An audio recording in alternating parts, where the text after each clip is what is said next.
Hey there, I hope you're doing wonderful. So a few years back I published a video about how you can recreate that Netflix effect in Storyline, and now that they have updated the effect on Netflix, so it's a little bit different, I want to update my video and also improve the whole process of how you can achieve this with one less triggers, but also like the whole technique behind. I think it's usable in other areas. And by the way, my name is Nates, and if you want me to help you with your Storyline project, feel free to reach out over at storyaudit.eu.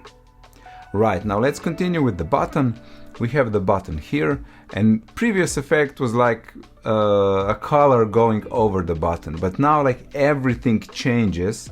So basically button goes from this gray with white colors font, it goes to black font and white button.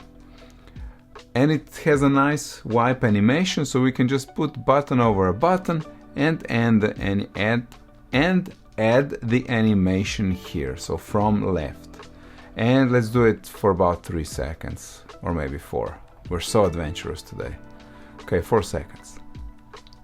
Let's just see the effect. Now this is more or less what you see on the TV, right? Like that. It's a nice effect, and now when animation completes, you want to jump to the next slide. Or you want to cancel the animation if user hovers over. And previously, I checked the video, I used when mouse hovers over. And because I had basically two objects here, I needed to have 2 triggers when my mouse hovers over this button or this one, you know, depending on how far the wipe has had blah blah blah blah blah, you know what I mean. But we can do better. So what I'll employ is the power of groups.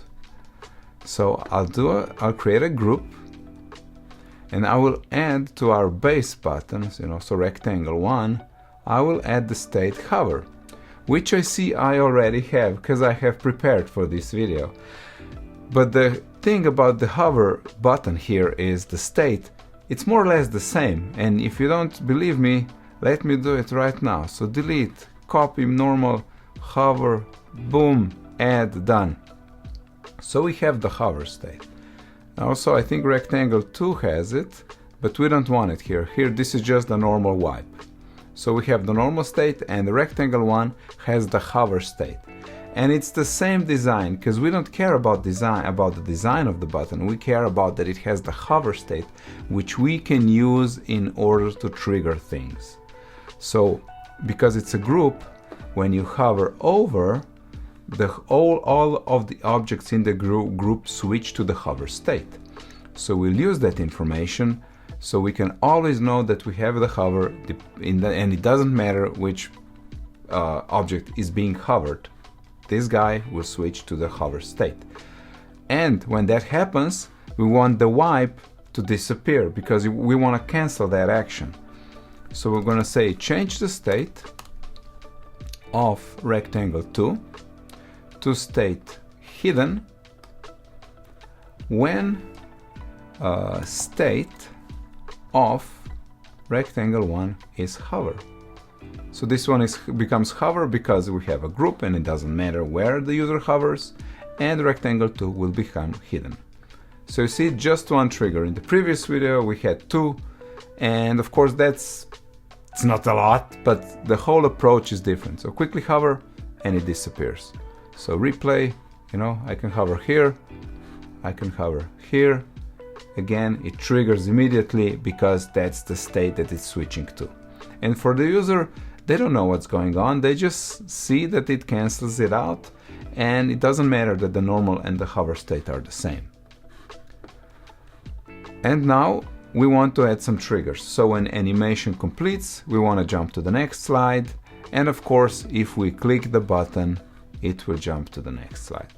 So I can add another trigger now, jump to slide, next slide, when user clicks group 1, you know, I don't care where they click, and even if that button disappears, if it's group 1, it's going to be any of the objects.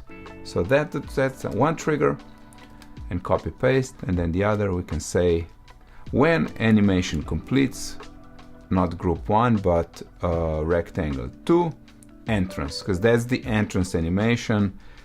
If you're not sure, animations, entrance. See, that's the entrance animation. It's not like special thing, it's just the entrance.